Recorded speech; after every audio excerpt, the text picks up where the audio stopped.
collectors, welcome back. Davey on here with another virtual video showcase by request. As you know, we have our little toy museum down here, and I've thrown it out there before that if you saw anything that you would like to find out more about in detail, let me know. And this was on the list, and the list is pretty long actually, but we have moved on to the 1976 Remco McDonaldland series, which actually is one of my favorite action figure series down here, because there are a lot of childhood memories connected with this.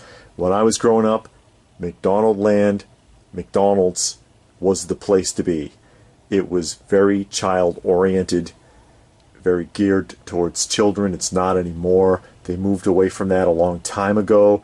They were trying to copy Starbucks for a while. You remember when all the McDonald's were with copper on the roof and everything, and they started coming out with the McCafe, and now they've changed it again, and the new McDonald's look like a subway terminal. Very uninviting, very static, not a place you want to hang out. But when you were a kid, yeah, you wanted to go to McDonald's. It was a big deal.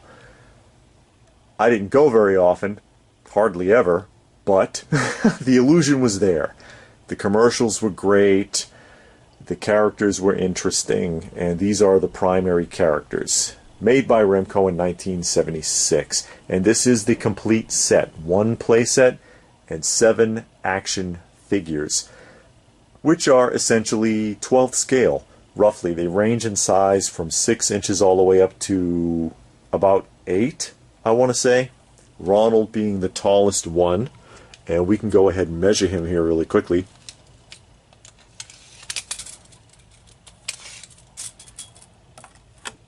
And there you go. He's about, 7.5, I'd say. So, from 6 to 7.5 inches then. Varying sizes to keep them all in scale. And they're surprisingly well made for being Remco figures. Remco pulled out all the stops on the manufacturing of these. They all have soft goods, so they're mixed media. You can see that Ronald has actual rooted hair. 6 points of articulation on Ronald. He's got a knob on his back that you can work to make his head nod up and down, as well as side to side. Otherwise, they're just jointed at the hips and shoulders and necks standard. And there's Officer Big Mac there. Officer Big Mac, which is kind of a harder one to find. Some of these are not so difficult to come by on the card. Hamburglar. And some of them are very difficult to find on the card. And you can probably guess which ones. There's the Professor. Professor's not that hard to find on the card.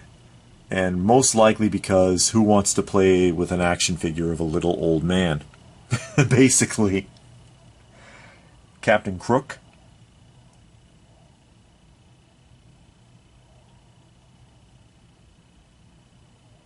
Mayor McCheese.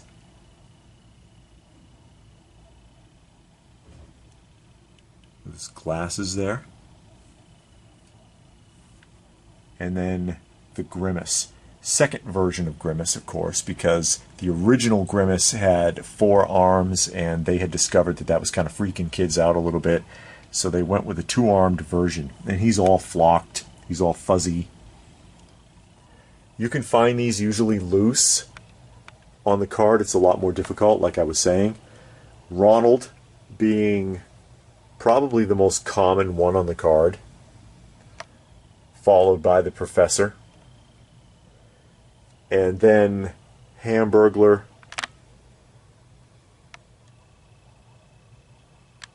and then Captain Crook would be the next most difficult, followed by Grimace, and then the 2 burgers, Mayor McCheese and the Officer Big Mac, being the hardest to track down still on the card. Usually when you find them on the card, they're falling off because they're large, heavy figures in comparison to the other ones. there were less of them made because of the size of the packaging. If you look at the side views of these, take a look at how thick that is in comparison to Ronald there. I can't even find a case to put this in because it's so deep. So very few of these were made in comparison to the other figures of the two burgers, Mayor McCheese and Officer Big Mac. So they're very difficult to find. Look at that original price. Look at this. Sears, $1. $1. 1976, folks. Or the Child World. Who remembers Child World? 3 of these have a Child World sticker. $1.97. Child World, which preceded Toys R Us as being the world's biggest toy store. What was it? Child World, a super toy store, and a whole lot more. Is that how it went? Arlo price $1.97. And again, the quality on these is actually really excellent. And the card stocks are very thick at a time where often you could find rather flimsy packaging. Mattel was a pretty good example of that. Like if you look across here and you see the Welcome Back Kotter figures, or right here the Space 1999 from Mattel, that cardboard or the card stock on those figures is about as thin as cereal box cardboard. These are very thick by comparison. These are like thicker than backing boards for comics. On the back here, basically just a photograph of all of the available characters. Collect them all. And then the playset, a demonstration of the playset, which is actually a very impressive playset, one that a lot of people don't know anything about, but there is a lot going on with this playset, and I'm happy to have one. This one is unplayed with. The contents are sealed, so I really can't pull it apart to demonstrate it for you. Otherwise, I would open it up and let you see. But it comes with a lot, and it's a big playset. The bottom there is 28.5 by 30 inches with an 11-inch tall backdrop. That's a pretty big play area, first of all. It does not come with any figures, but it does. I guess you could say the tree counts because the tree was a character. The tree with the swing there with the face on it, but it doesn't move except for the swing. You have stilts, which Ronald is using as if he needs stilts since he's the tallest figure. A little McDonald's cutout there with a sign and the little table and chair and a meal. And then a slide and a train. And the train is a functioning train. It winds up and it runs. So you can put your figures in the train, and I guess the cage is for the Hamburglar there so he can sit in jail. But you could put the figures in this train, wind it up, and it runs. And I think that's pretty cool, especially for $5.97 at Key, which is Kmart. $5.97.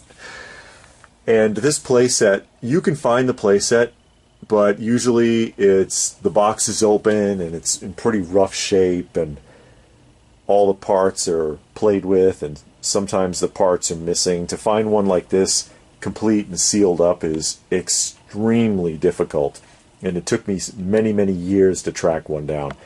But I love this set. And again, one of my absolutely favorite action figure series is the Remco McDonaldland. Took a long time to find really solid examples on the card. There was a tribute set to this series made by Huckleberry in 2008, I think. And they put them in boxes. The figures look very similar to these figures. Same figures, pretty much. very similar in appearance, but they were in like window boxes.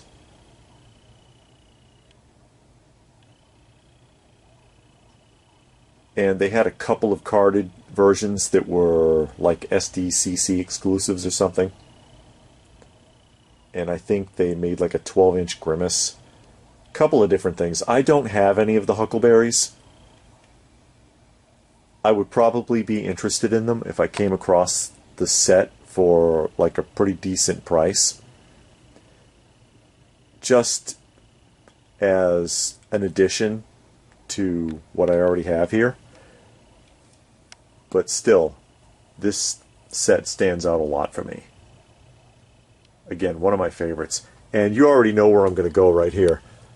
Gotta talk about the card art. I'm a fan of vintage box art.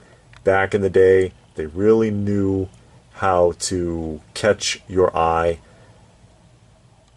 with box art and card art, as the case may be here. And even though all 7 figures have essentially the same artwork on them, makes no difference to me.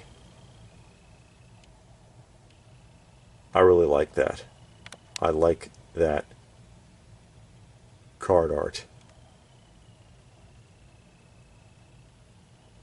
Something you don't see too much of anymore. Super 7 with the reaction figures, their card art is really good. Figures don't look that great, but the card art is excellent. And the Takara / Tomy Hasbro Transformer figures, they've got pretty decent box art, and I can't really think of too many other examples right now. No box art here, just a photograph of 2 kids looking at the playset. And on the back of this, it's nothing really there. It's just a description. No artwork. But I love it all the same. Do you remember these? Have you ever seen these before? The person who asked about can you do a showcase on those McDonald's figures had never seen these. Have you ever seen the Huckleberry tribute set? Does this look like something you would be interested in?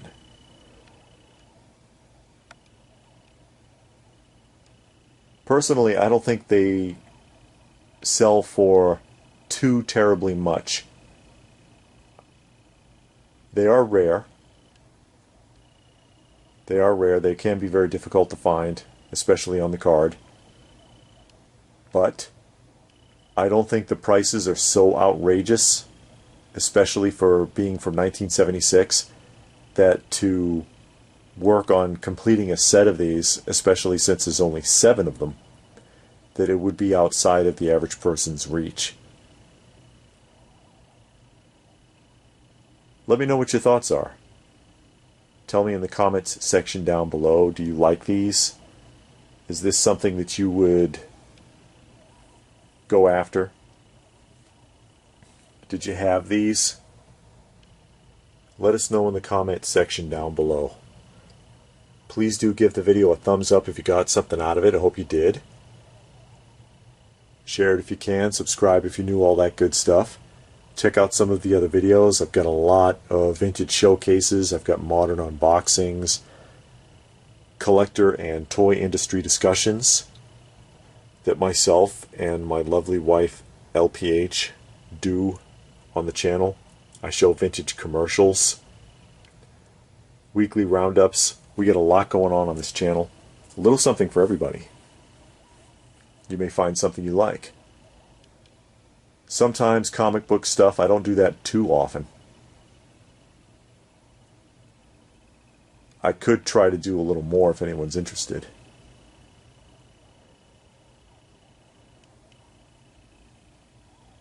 But that has been a quick look at the 1976 Remco McDonaldland series. I hope you enjoyed it. And that being said, what more can I say? But thanks for watching. And we will see you again soon.